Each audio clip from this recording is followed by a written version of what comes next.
Gracias, Dios mío, porque tú nos tienes aquí reunidos, Dios mío, para escuchar, Señor, tu preciosa palabra, Señor, y para aprender de tu palabra, Señor.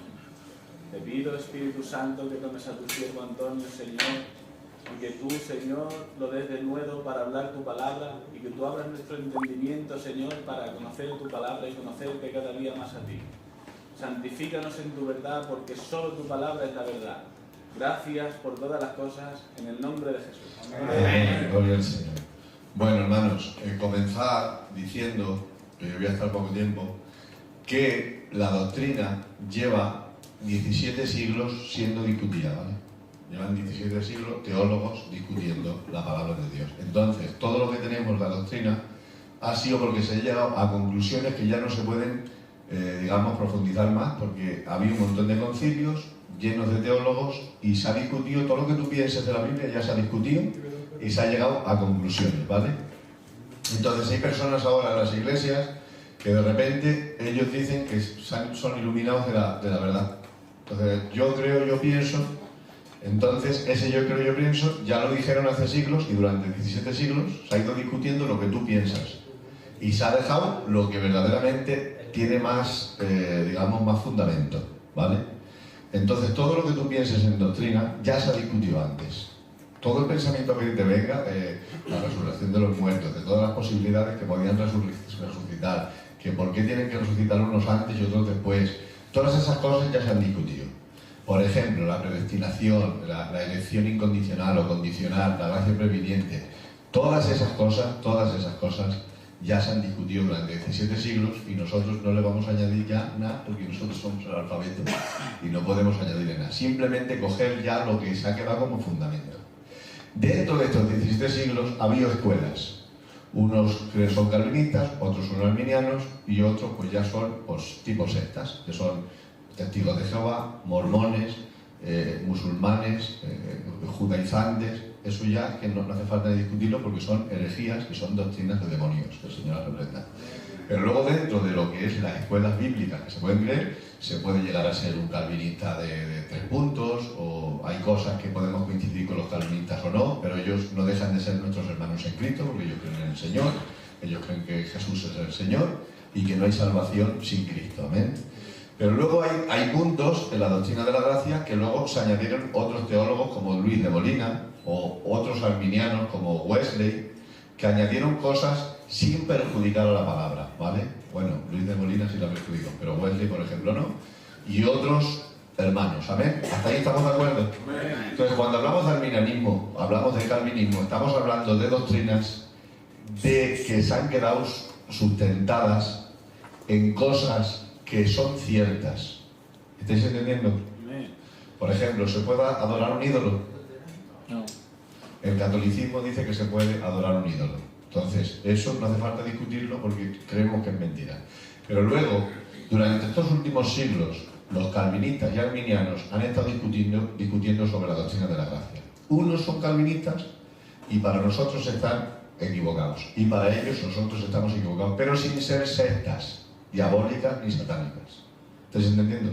Son posturas de la gracia que unos tiran más para el calvinismo, otros para el arminianismo clásico. Nosotros tiramos más para este fundamento, entonces por eso no dejamos que los púlpitos enseñen calvinismo porque no lo creemos. Pero eso no quiere decir que los calvinistas no sean nuestros hermanos en Cristo. Yo creo que el calvinista es hermano en Cristo porque ama al Señor y busca al Señor, ¿vale? Lo que pasa es que tenemos interpretaciones distintas. Entonces comenzamos. En la elección incondicional, elección quiere decir que Dios ha elegido a alguien incondicionalmente, sin condiciones. Por ejemplo, pues ellos dicen, sobre todo los que son más, que se llaman los supralapsarianos, y perdonad que os diga estos nombres, pero es que es así, y tenéis que familiarizar con estos nombres. Está el supralapsariano y el infralapsariano. El supralapsariano es aquel que dice que antes de la fundación del mundo, Dios eligió a los que tenían que ser salvos y condenados, sin condiciones, sin libre albedrío, sentenciados unos a ser salvos y otros a ser condenados, ¿vale? Este es el supralapsariano. ¿Qué pasa? Que en esta postura de los supralapsarianos, ellos dicen que Dios, antes de la fundación del mundo, dijo: voy a decretar quién va a ser salvo. y quién va a ser condenado. Esta es la postura calvinista, ¿vale? Ahora, dentro de estas posturas también está el molinismo, que el molinismo cree en un conocimiento medio. Luis de Molina, que era un teólogo español, de Cuenca concretamente, que estudió en la Universidad de Salamanca y se hizo un teólogo. Este hombre, como en su tiempo estaba de moda la doctrina de Calvino, y todavía la de Arminio no, entonces, como los católicos creían un poco también en el libre albedrío, para conciliar las dos doctrinas, él inventó un argumento que se llama conocimiento medio. ¿Qué dice el molinismo? El molinismo dice que Dios, antes de la fundación del mundo, tuvo conocimiento de todos los mundos posibles, es decir, todos los mundos en el que yo podía vivir y tú podías vivir. Y barajando todos esos mundos, vio cuál mundo le favorecía a él para que se salvara más gente. Luego, una vez hizo el mundo, el hombre tenía libre albedrío, pero al mismo tiempo su libre albedrío sería manipulado por su soberanía. Voy a poner un ejemplo. Molina dijo, el hombre tiene libre albedrío, pero no se puede resistir ante la manipulación de la soberanía de Dios. Y esto ya puse un ejemplo aquí, pero es un ejemplo que válido, que me vino a la cabeza para que lo entendáis. Calvino decía que el hombre no tenía libre albedrío y que el salvo era salvo porque lo había dicho Dios y punto. Pero Molina dijo, el hombre tiene libre albedrío, pero no puede resistirse ante la manipulación de la soberanía de Dios. Es decir, es como si mañana me secuestran a un padre a su hijo de 5 años y el secuestrador le llama por teléfono y le pide 15 euros por el rescate. Y el padre es millonario. Entonces, la pregunta aquí, ¿no va a dar los 15 euros? Sí los da. Pero si quiere no los da. Si quiere no lo da, pero no puede resistir ante esa manipulación. ¿Por qué? Porque es su hijo y por 15 euros le rescata. Entonces, ese era el libre albedrío que predicaba Molina. El hombre es libre, pero ante la manipulación de Dios no va a poder decir nunca que no a lo que Dios dice, ¿vale? Entonces, esa postura también fue rechazada por Arminio. Entonces, la apología que queremos dar esta noche a los supralasarianos es que ellos, como hemos dicho, dicen que el hombre está predestinado para salvación y condenación.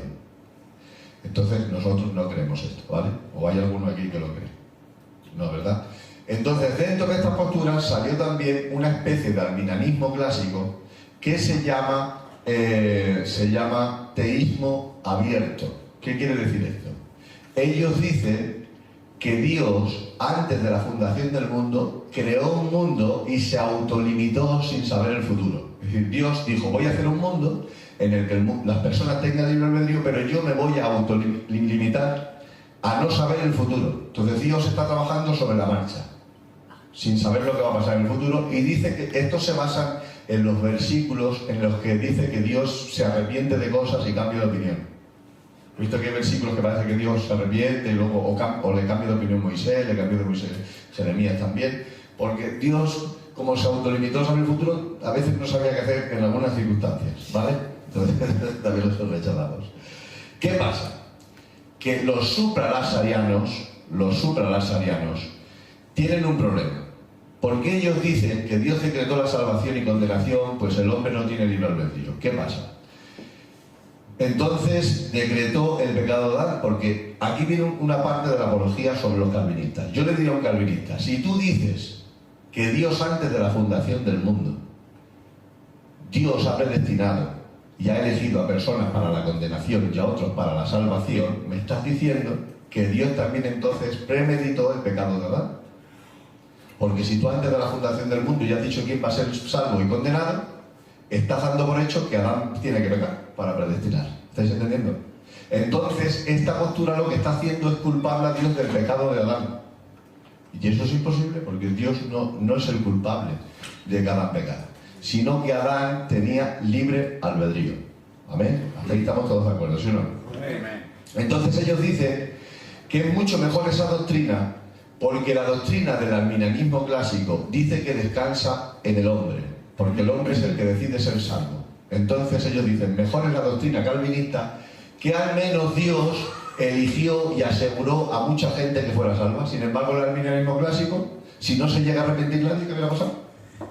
Se habían perdido todos. Entonces, al menos nosotros salvamos a unas personas, seguro. Entonces eso es un poco lo que quiere hacer el alminanismo clásico y el calvinismo. ¿Hasta ahí te has entendido un poco? Amén. Ahora, ¿cuál problema tiene el calvinismo? El calvinismo dice lo siguiente: imaginaos que estos son billetes de viaje. Os voy a poner ejemplos para que lo entendáis, ¿vale?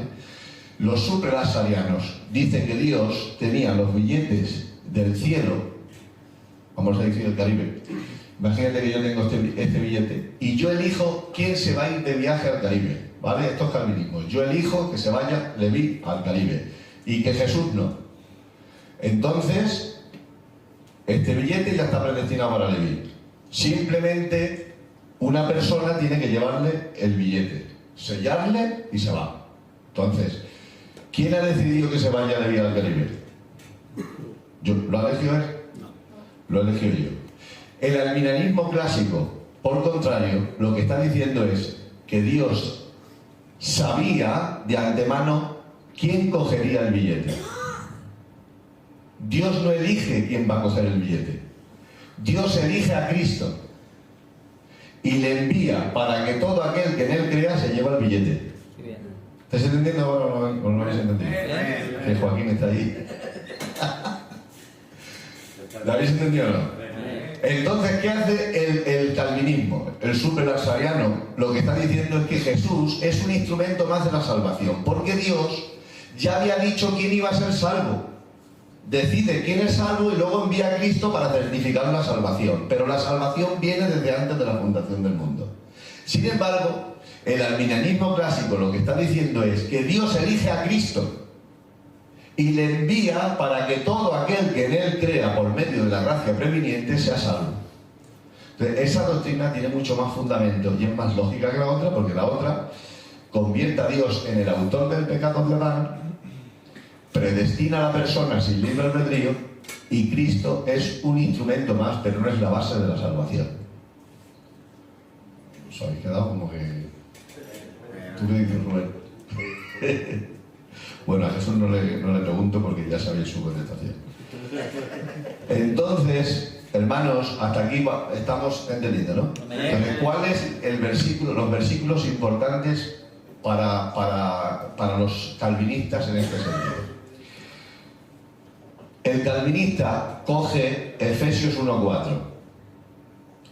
que dice: según nos escogió en él antes de la fundación del mundo para que fuésemos santos y sin mancha delante de él. Este versículo coge el calvinismo. Según nos escogió en él antes de la fundación del mundo. ¿Ves? Te dicen: ¿has visto cómo fue antes de la fundación del mundo cuando nos escogió? Lo dice la Biblia, pero es que se han olvidado en él y que ahí los matan. Según nos escogió En él. ¿En quién es él? En Cristo. Entonces, ¿la elección dónde está? ¿En el decreto de Dios de que tú vas a ser salvo con la fuerza, o en Cristo? Según nos escogió en él. Todo el mundo es escogido si cree en él. Si no cree en él, no es escogido. Pero si yo te obligo a creer en él, entonces eres escogido por mi decreto, porque yo te he ordenado de que creas. Pero si eres escogido en él, quiere decir que tú en tu libre albedrío serás salvo si estás en él. Si no, no hay salvación. Entonces, esta palabra él es la que ellos se comen con patatas y dicen: bueno, pero en él quiere decir de que sí, pero que no. Sí, pero que no. Romanos 9:13, ¿sabéis que dice este capítulo? Está hablando de Israel y de las naciones. Ellos dicen, por ejemplo, en este versículo que dice: pues aún no había nacido, ni habían hecho ni bien ni mal, para el propósito de Dios conforme a la elección permaneciese, no por las obras, sino por el que Él llama. Entonces, en este versículo y en el 13 está diciendo este texto de que Dios escogió, llamó a Jacob, le amó antes de que naciera, sin que hiciese bien y mal.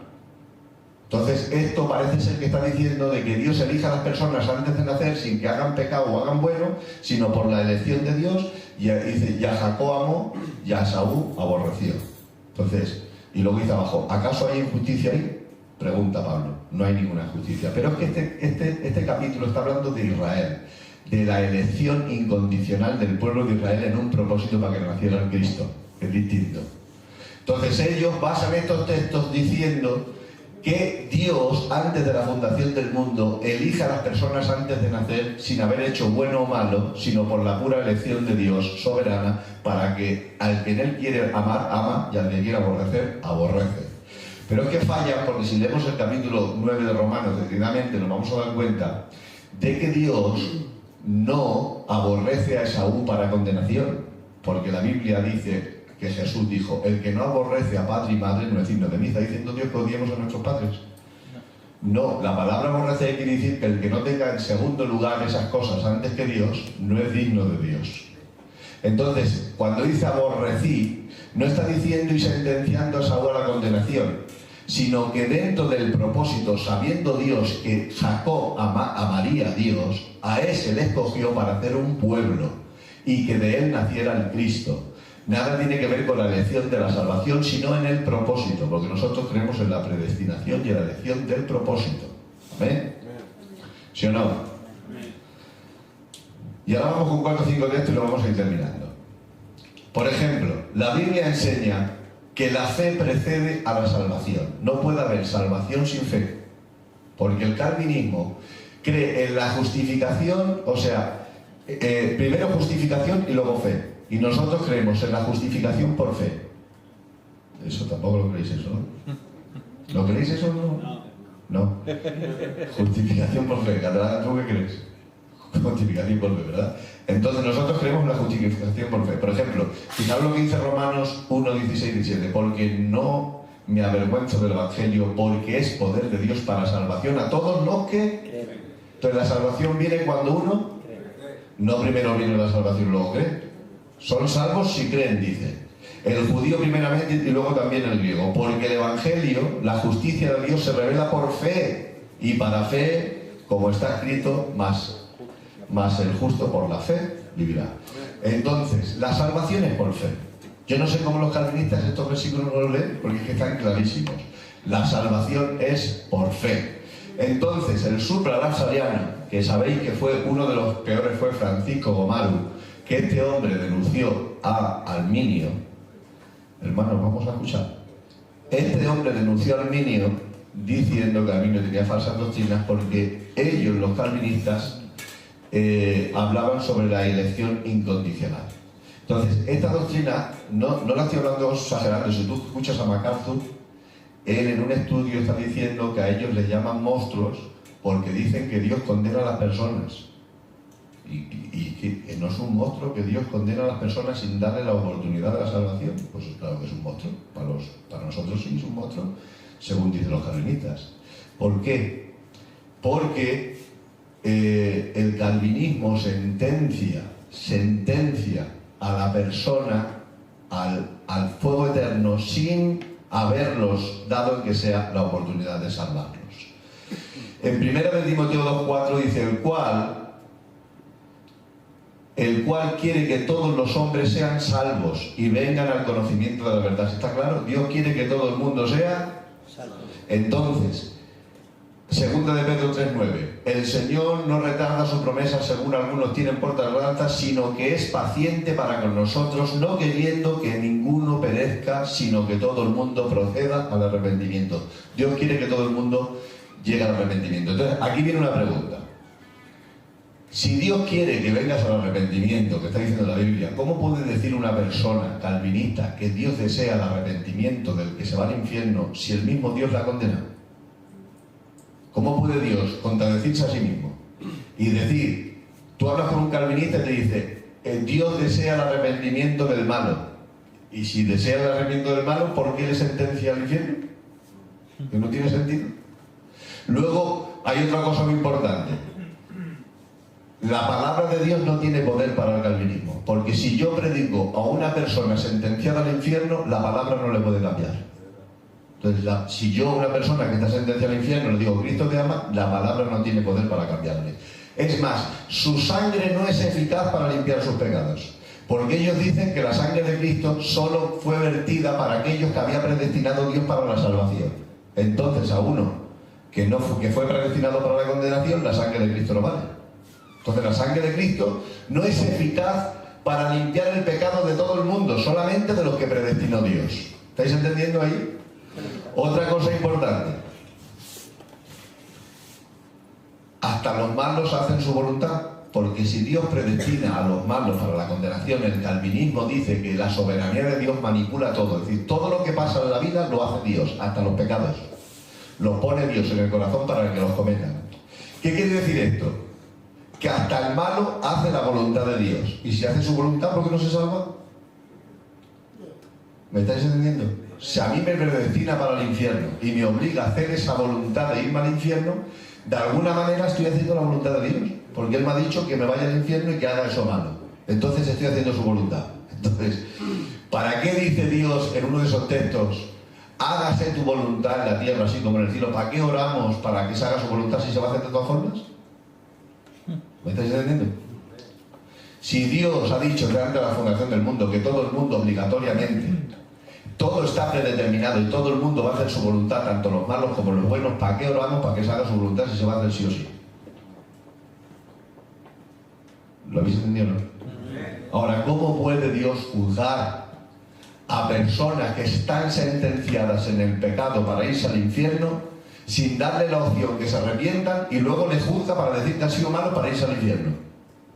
Si a mí me sentencia Dios al infierno y me ha obligado desde antes de la fundación del mundo a hacer el pecado predeterminado por Dios, ¿cómo me va a decir Dios a juzgarme a mí, eres un pecador?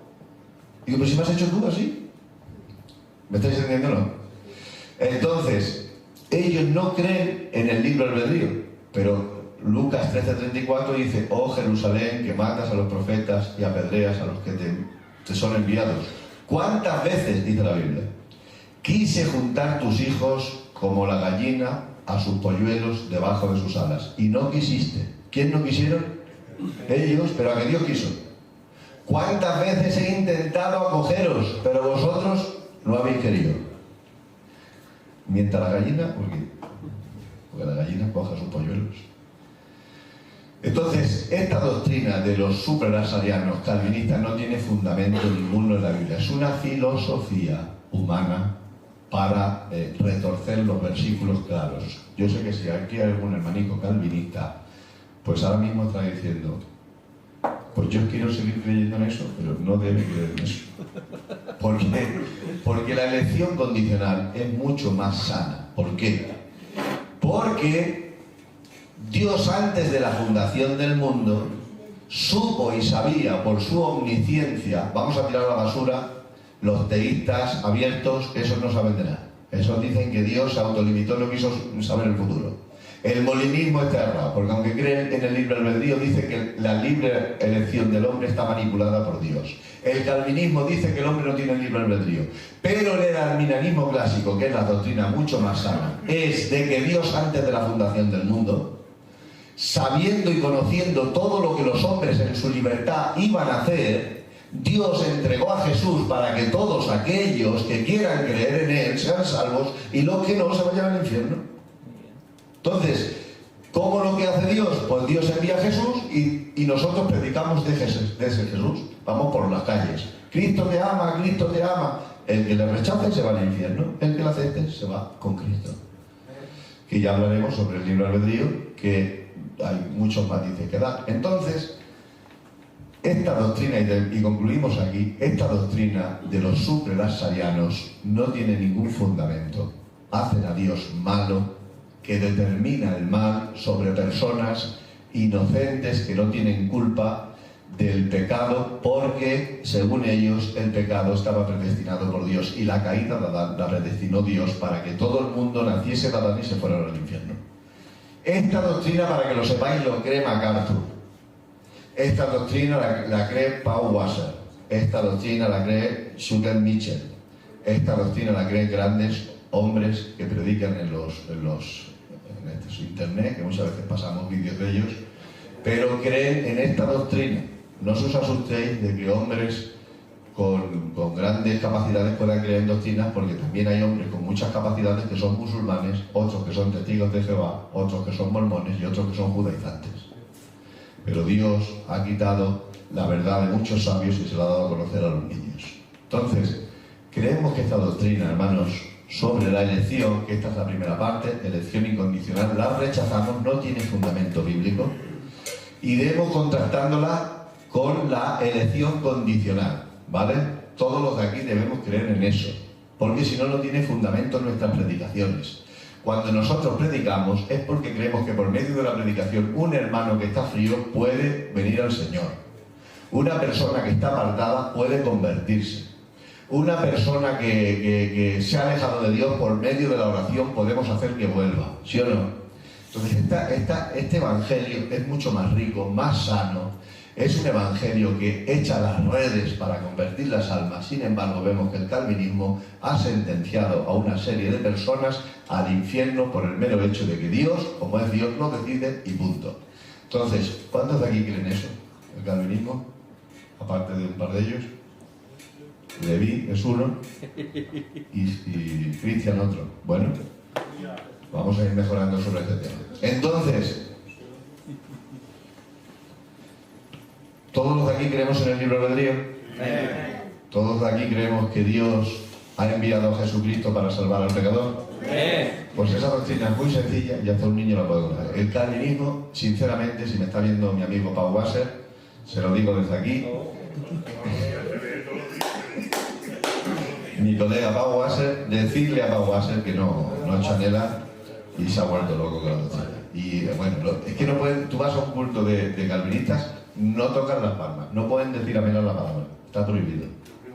No hay profecía, no hay dones, no hay nada. O sea, yo no sé por qué predican. De hecho, ellos mismos dicen que los calvinistas deberían predicar como arminianos, porque el arminiano grita con todas sus fuerzas porque cree que a través de la palabra puede haber salvación. Ellos no. Entonces, qué triste es, hermano, saber que un hermano tuyo se va a ir al infierno, está sentenciado y no se le puede salvar. Bueno, supralasariano, esta doctrina supralasariana, sujetada ante todo por Francisco Gomarro, la rechazamos totalmente y creemos más en la doctrina de la elección condicional, que es la que nos vamos a explayar, ¿vale? Porque esto es simplemente una introducción de saber de lo que creen los otros. Vamos a centrarnos un poco más en lo que queremos nosotros, ¿vale? Que es la elección condicional. La elección condicional tiene que ver en la presciencia de Dios, predicación del Evangelio. El Espíritu Santo coge la semilla del Evangelio y empieza la gracia previniente, que en esa atmósfera de la gracia previniente el Espíritu Santo trata de convencerte de pecado. Una vez te convence y te habilita, tú puedes rechazarle o puedes aceptar el Evangelio para que te salve. ¿Amén? Amén. Bueno, pues en esta pequeña introducción, la semana que viene, si Dios quiere, vamos a explayarnos enormemente sobre la elección condicional, ¿vale? Si hay alguna pregunta, podéis hacerla ahora. Bueno, ¿tenéis alguna pregunta, hermanos?